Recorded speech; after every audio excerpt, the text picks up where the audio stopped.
item, we have a presentation regarding the Mock Chunk Lake Fish Population Assessment. We have Mr. Darrell Pierce, Area Fisheries Manager for the Pennsylvania Fish and Boat Commission. Morning, folks.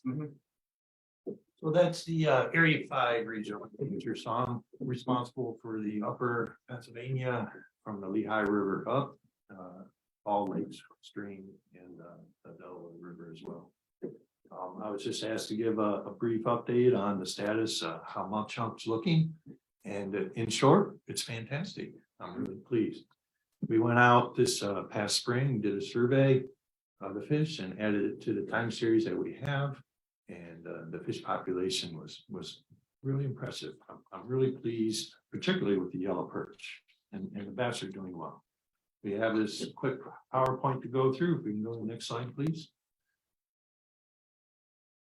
Yeah, there we go. So we have two methodologies that we look to do a general analysis on a lake. The first is trap net gear, and this targets panfishes like bluegills, pumpkin seeds, and yellow perch and whatnot.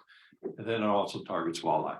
It's just a big minnow trap is what it really is. And it just directs fish as they move in the spring into a holding pot. We go out, measure, and toss them back into the river. But it gives us an idea of abundance and sizes. So if we go to the next slide, please. So this is an overall reflection of the relative abundance of fishes in the lake. I have the panfishes there in different colors. So for instance, the big purple bar is yellow perch. Back in 1981, we did really well catching fish in that year. I still was in high school, but that year was a good year for yellow perch. The red bar there in 2016, that's a bluegill. That was a great catch. But the one thing I really like about this graph, it gives you an understanding of abundance among the different species. So obviously bluegill is doing a little bit better than say pumpkin seed, but the stability is a great thing to understand off this graph. And we'll dissect this a little bit more as we move into the PowerPoint. So let's go to the next slide, please.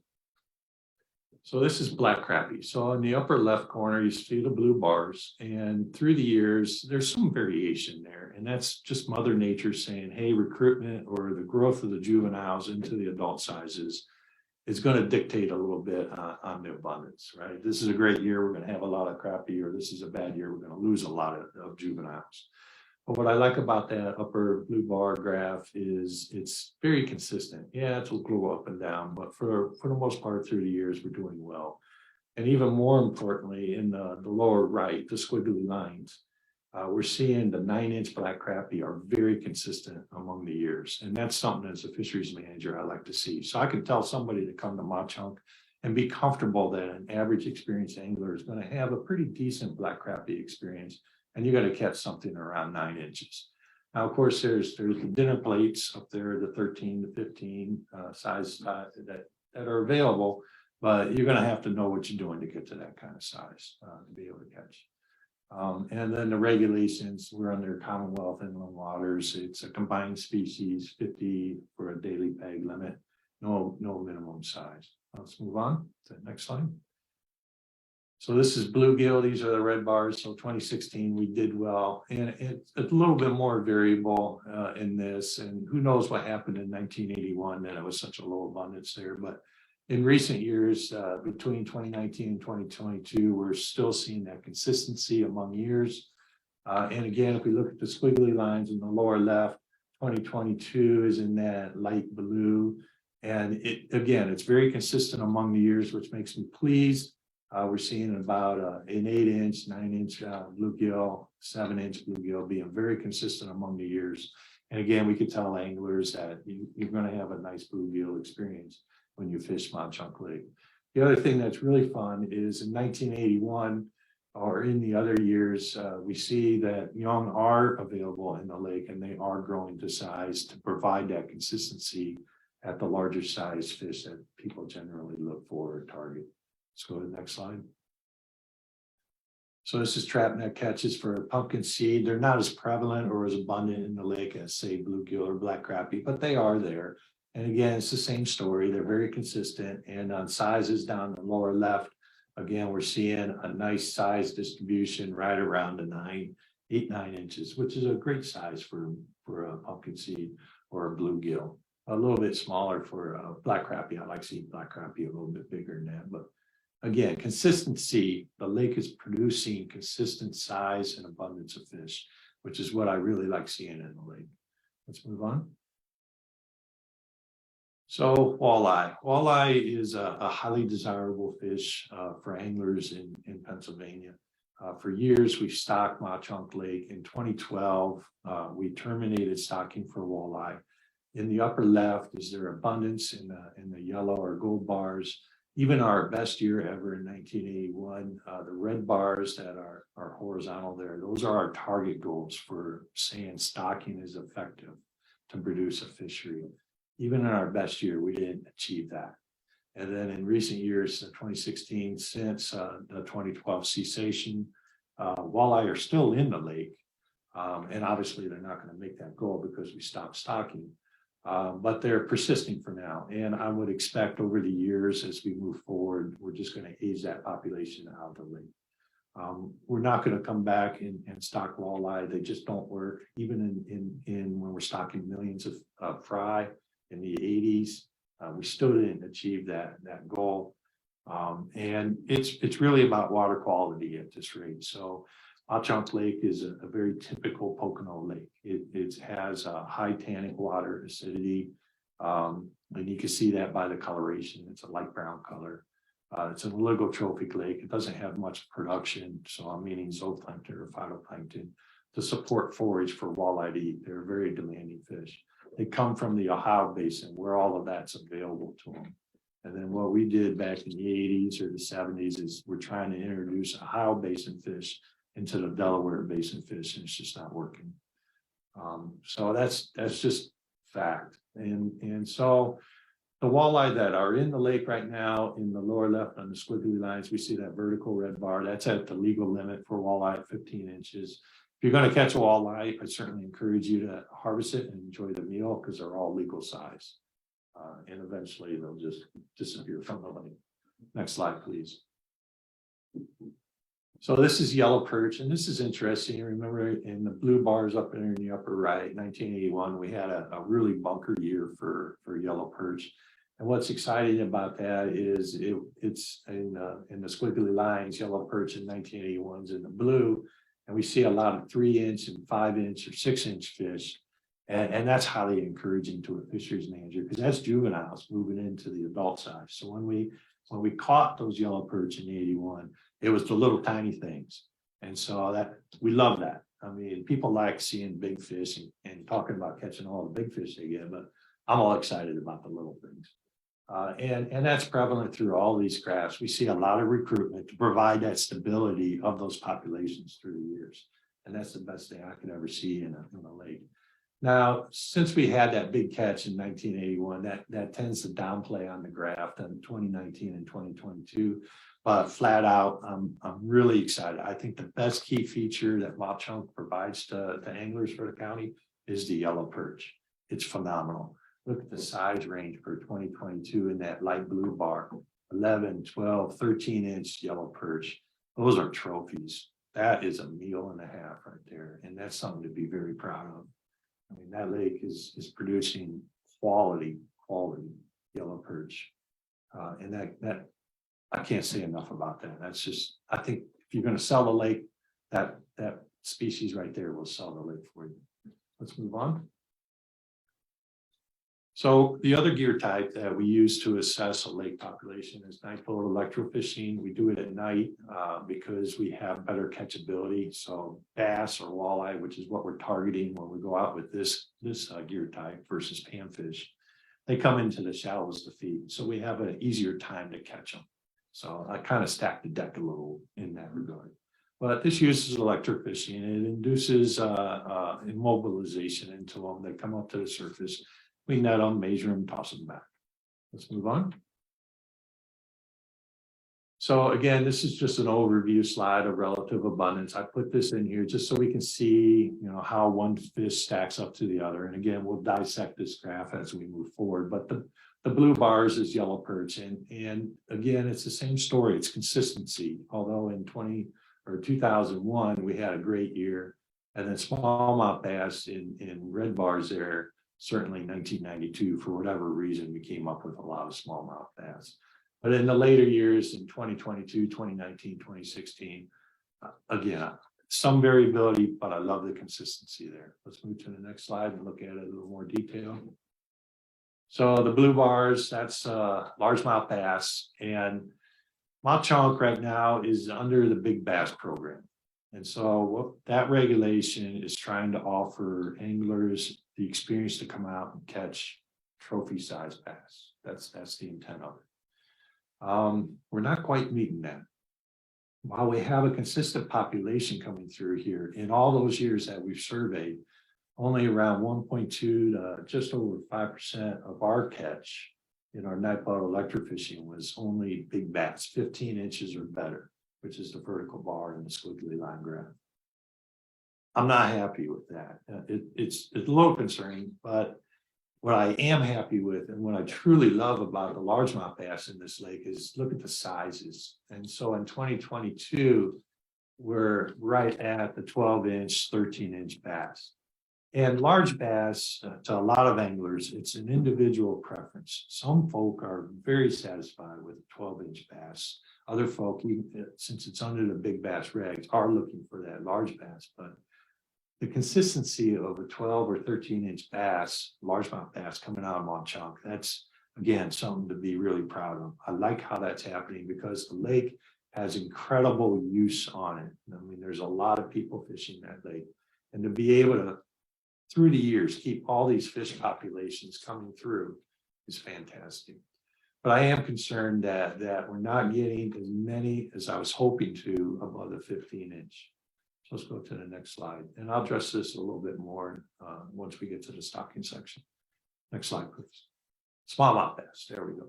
I threw this in here. Smallmouth bass is a small component of the big bass reg. So big bass reg looks at all bass together, spotted bass, smallmouth, and largemouth. We don't have spotted bass in Delaware drainage. They are not indigenous to the Delaware. But smallmouth, they're more of a riverine bass, so they don't do well in lakes as it is. But I wanted to just show this, they're much less abundant in proportion to the largemouth bass, but they're not contributing to the big bass experience at all. And we catch so few of them in the recent years, I just don't even have squiggly lines to show you what the size classes are. But roughly they're under 12 inches or less. Let's go to the next slide, please. So coming back to the walleye, since we stopped stocking, obviously in the early years, we caught some walleye with this gear type, but they're just aging out of the population. In the recent years, since 2012, when we terminated stocking, we're just not catching them anymore.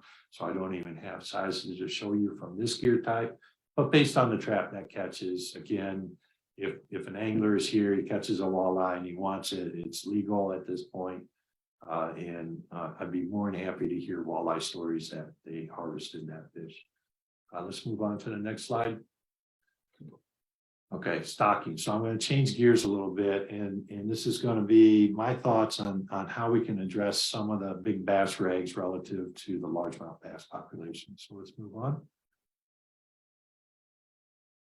So what can we do to get more of the population? So when I go out with the night blood electrofishing, I'm looking for the largemouth in my catches to be more than 5%. And I would be happy with that. 5 to 10% would be ecstatic if I can get there.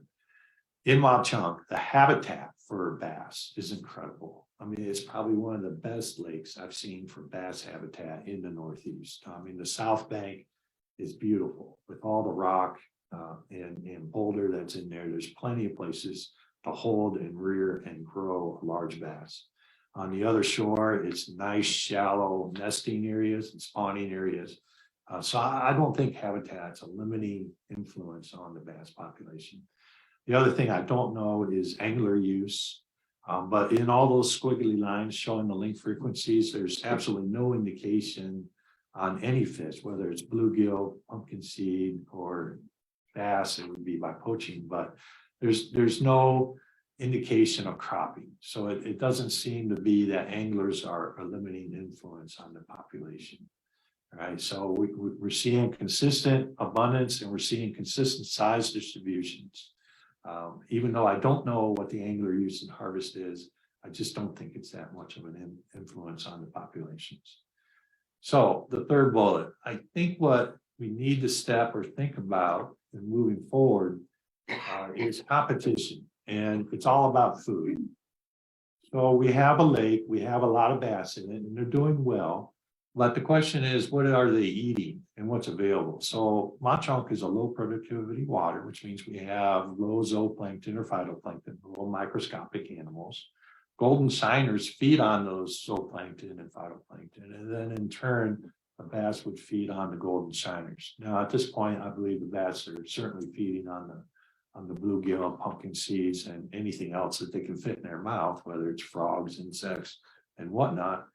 But I'm wondering if all those 12 inchers and smaller size bass are just out competing each other, and then what happens is they stunt themselves in growth, and then they find themselves, there's just not enough food for me to get any bigger.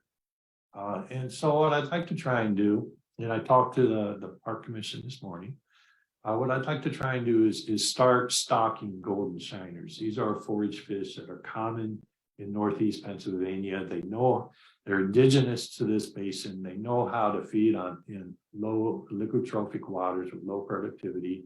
And that would offer an increased food resource that hopefully the largemouth bass can start targeting and then grow up more to size, not only larger, but hopefully faster. So what the other thing I don't know is how long does it take to get a bass to 12 inches in Mauch-Chunk Lake? It may be up to 10 years.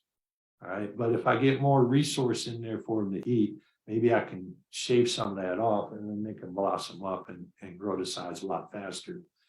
So I'm looking to stock the lake, roughly a little less than 100 per acre with golden shiners, and to try and bolster that forage base. I'm going to do that from 2023 to 2025. I'll come back to Mauch-Chunk Lake in 25 in the spring and summer and fall, and then do a reassessment and see where we're at. Let's go to the next slide, please. So this is just coming back to walleye. I threw this in there so people have the history, and I believe you all have the PowerPoint, so this can be distributed however you want. But this is the history of walleye stocking. So back in the early years, we're throwing in quite a few fry or fingerlings. And as the program grew through the years, our hatcheries just couldn't produce enough to support stocking on the broad scale that we were doing. In the recent years, we had to cut back. And we got to the point where walleye just weren't working in any of those years, regardless of how many we stocked. So the program is terminated. Let's go to the next slide. So this is a fun fact. I threw this in here. This is trout stocking. Mauch-Chunk Creek, right below the lake, is a stock trout water. It's a high use water. It's very popular. Thank you very much. I love this water. Last time I was on it, I think I got 150 anglers within the first hour of opening day of trout. And these are the stockings that we put in. This is what will go in this spring. The Lehigh River is also a stocking for Carbon County. And again, thank you for that as well.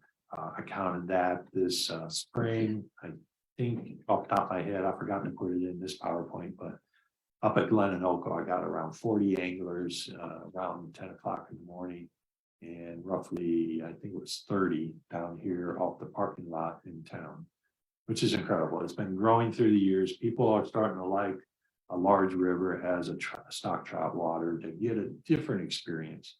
And the best thing that this provides for us is, hey, Mauch-Chunk is really busy. If I don't want to stand shoulder to shoulder with folk, I just drive 3 miles down to downtown. I can fish to Lehigh and still have a fun time with it. Let's go to the next slide, please. And that's all I have for you, folk. If there are any questions, I'm trying to do my best. What the heck is electrofishing? Well, this Battery in there? yeah, I'm getting a little nervous because it really gets me excited, and I'm wondering if that's just a masochistic side of me, but it's a boat and there's probes that stick off the front of the boat, and we have copper tubes that hang off those poles, And it is a big battery essentially. And what happens is the copper poles are the positive, and then the boat hull itself is the negative. And so we use a generator and we put out probably a little more than what you get out of the wall outlet here. And yeah, you don't want to touch the water. And what happens is when you put electricity through the water, I like to use the example back when I was in high school, we put electricity to a frog leg and you saw it jerk, right? But that's what electricity does. It induces tetany, which makes your muscles contract and expand involuntarily. You can't help it. That's what happens. And it causes the fish to enact, it's not swimming, but it looks like a swimming motion. And they'll come up to the positive or the copper droppers. We simply scoop them up, put them in the tub, measure them, throw them back. It's a stun effect. It's like a taser. They'll shake it off within seconds to a minute and then back in the water and away you go. Another quick question. Did this replace Steinmite fishing? Well, I worked for the state of Florida for many years prior to coming to here. And I remember a fellow from Parks, he said they surveyed a lake and his biggest challenge was getting the fish out of the trees. Because they use too much primacord. Yes, this does substitute for dynamite a lot better. Daryl, our lake, Mock Chunk Lake Park and Mock Chunk Creek are under potential threat due to consideration by the borough, Jim Thorpe, of loosening zoning in regards to really what ends up being permitting on-lot septic systems within 1,000 feet of Mock Chunk Lake Park and Mock Chunk Creek. Can you talk a little bit about, what threat potentially on-lot septic systems pose to our waterways in Pennsylvania, specifically to Mock Chunk Lake Park, if you could? Sure, I'll talk from a biological aspect. I'll stay away from regulation. That's not me, that's DEP. From a biological perspective, raw sewage is just bad. All right, and back in the 20s, 30s, 40s, the thing was you build a cabin, you put a straight pipe into the lake, and you really didn't see much of an effect, probably because that was the only cabin on that water. Now, as we get more and more urbanization, more agriculture, more everything, stressing our waterways and our lakes, we're going to get more runoff, more input of nutrients, right? I mean, raw sewage is nothing more than a very rich nutrient. And you're seeding the lake. We're putting in more nitrogen, more phosphorus, more carbon. And these are the basic elements that phytoplankton, zooplankton, bacteria need to grow. And when you spike a lake with that, it's just going to bloom. In some regards, we're going to talk about a minor benefit that's far outweighed by the negativities. The small benefit is zooplankton, phytoplankton are going to bloom, well then the golden shiners in your forage are going to bloom, and then eventually your predators are going to bloom, right? So we can think of it that way. But that's going to be far outweighed by the negativity. So what's going to happen is we're going to have a bloom of phytoplankton, zooplankton, these bacteria, they're going to die much faster than you're going to get the benefit from the forage. When they die off, now the biological demand for oxygen to degrade all that material is going to strip oxygen out of the lake, and there's large potential that the lake can go hypoxic or anoxic, meaning there's nothing for the fish to breathe. And more importantly, then we're going to start introducing harmful algal blooms. And we're certainly introducing bacteria that's going to cause closures from a human health perspective. So one of the best benefits that Mock Chunk has right now is it's fully within the county park system. And urbanization and development around the park lake is helping protect the water from runoff, from direct sewage input and things like that. The more land that you can get around and in that drainage basin, the better you will be at protecting the lake from those kinds of conditions. Certainly as urbanization and agriculture continue to increase and develop throughout the East Coast, you're going to see algal blooms in the lake. There's nothing, You know, it's gonna happen, it's a thing. But I would urge you to do the best we can to keep the drainage basin as well protected as we can, so that mud chunk doesn't build up to the point where we're gonna see harmful algal blooms. Thanks, Darrell. Very important. Yep. Thank you. I just have one question for you. Yes, sir. With the walleye not being there, will that help the other fish more populate because aren't they more dominant than the others, or is that not correct? No, that's a good observation. And yes, you are correct. With less top level predators, the forage is gonna be less stressed. Now, the walleye haven't been there since 2012. And bass are still not being what I expect for a big bass regulation. So I'm targeting 5 to 10% of my catches being big bass size, 15 inches or greater, because I want to be able to tell an average experienced angler, hey, you can go there and have a good opportunity to catch a trophy sized bass. I mean, that's what big bass is supposed to do. Now, you know, getting there and be satisfied with a 12-inch bass, yeah, I'd be very satisfied with a 12-inch bass, and a lot of folk would be. But we're not seeing the response from the lack of walleye being in the lake upon the largemouth bass. Certainly, chain pickerel are benefiting, and they're doing well in the lake, which they're fun to catch as well. I don't personally care to eat them, but yes, I would expect less competition from that aspect. On them, okay, good. Yeah, yeah. But I think if we stock forage and do that for 3 years, let's wait it out, see what happens, and see where we can go after that. Thanks so much, Darrell. Appreciate it. All right, thank you. Do we want to let the press, if they have any questions before Darrell heads out? Any questions or? Good, good. Okay, thank you. Yeah, feel free to contact me whenever. I'm on the internet or